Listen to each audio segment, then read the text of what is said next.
가장 첫 번째 이슈라고 하면은 바이비트 이야기를 저희가 안 해볼 수가 없을 것 같습니다.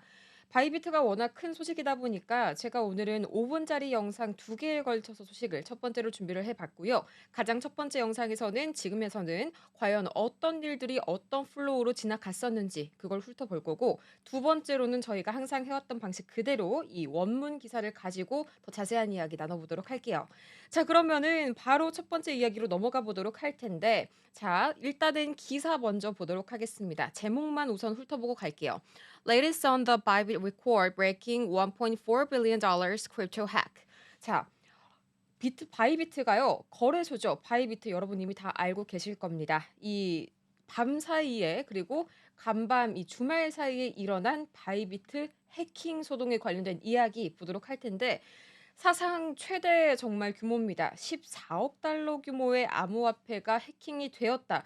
이 소식에 오늘 저희 보안주들도 강한 흐름을 오늘 국내 시장에서 보였는데, 자, 가장 먼저 어떤 일이 있었는지 첫 번째 이슈는 바이비트 CEO에서부터 발단이 시작이 됐습니다. 자, 바이비트 CEO가 이런 말을 남겼어요. 우리 콜드 월렛에 있었던 14억 달러짜리의 이더리움이 해킹을 당했다. 이런 소식을 밝혔습니다. 자, 그럼에도 불구하고 바이비트 CEO가 이런 말을 덧붙이는데요. 고객 자산은 충분하고 안전하게 현재 잘 보유가 되고 있다라고 말을 했습니다. 자, 그래서 정확하게 무슨 말을 남겼나 보니까 이 공식 X를 통해서 거래소 내의 고객의 모든 자금은 안전하게 보호가 되면서 당사는 중단 없이 정상적으로 운영할 것이다라고 강조를 했습니다.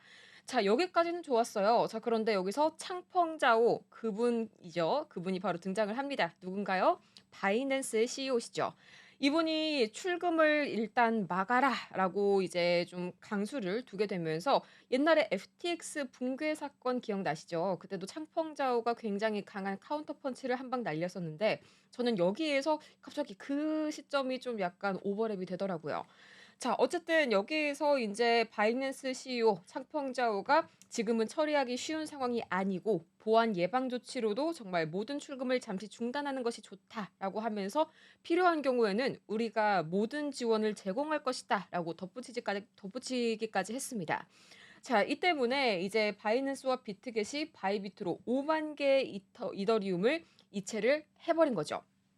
자, 그래서 '이거는 약간 파트너 대출로 실시가 되지 않았나.' 하고 이제 예상이 되는데, 암호화폐 속보 X 계정인 솔리드 인텔을 좀 더 참고를 해 보시면 자세한 이야기를 들으실 수가 있습니다. 여기에 따르면 바이낸스와 비트캣이 이 콜드 월렛에 5만 개 이상의 이 이더리움을 입금을 했습니다. 자, 그래서 앞서서 바이비트 CEO의 벤 저우는 "이더리움을 즉시 매수할 계획은 없다. 파트너를 통해서 브릿지론을 제공받을 것이다."라고 말한 바가 있죠. 이 때문에 현재 "파트너 대출이다."라는 말이 나오고 있는 거고요. 이어서 다섯 번째, 해킹 세력은요, 북한이 바로 또 배후에 있었습니다. 북한의 라자루스 그룹이 엮인 것으로 좀 유추가 되고 있는데, 자, 여기 보시면요. 앞서서 이 바이비트 CEO 벤 저우가 북한에 대한 이야기도 좀 밝혔다. 이 말이죠. 더 자세하게 보자면 이 바이비트 준비금의 8.6%를 손실하는 결과가 나왔습니다. 자, 이 블록체인 분석 업체 루건체인이 코인마켓랩 데이터를 인용해서 말한 소식을 제가 그대로 전해 드릴 텐데요. 해킹 전에 바이비트는 무려 162억 달러의 규모의 준비금을 보유하고 있었다고 합니다. 자, 그런데 이번에 해킹 탈취금 추정 규모는 약 14억 달러 정도로 해킹 전체 준비금의 8.6%에 달하는 그런 어마어마한 준비금이 손실을 입게 된 거죠. 자, 그나마 여기에서 다행인 점은 "고객의 돈을 최우선으로 막아준다."라고 밝힌 점이 그나마 좀 다행인 것 같습니다. 이런 보장 플러스 나중에 후속 조치가 어떻게 이루어질 거냐에 따라서 앞으로의 이런 뭐 바이낸스 그리고 이후에 어떤 이런 바이비트, 또 더 나아가서 비트코인의 가격까지 출렁임이 예상되고 있는데요. 자, 하필이면 또 이제 비트코인의 급락이 바이비트 해킹 또 미국 증시의 하락대 시간대와 겹치게 되면서 미증시와의 디커플링이 또 한 차례 좀 강화가 되는 그런 현상들이 나왔습니다.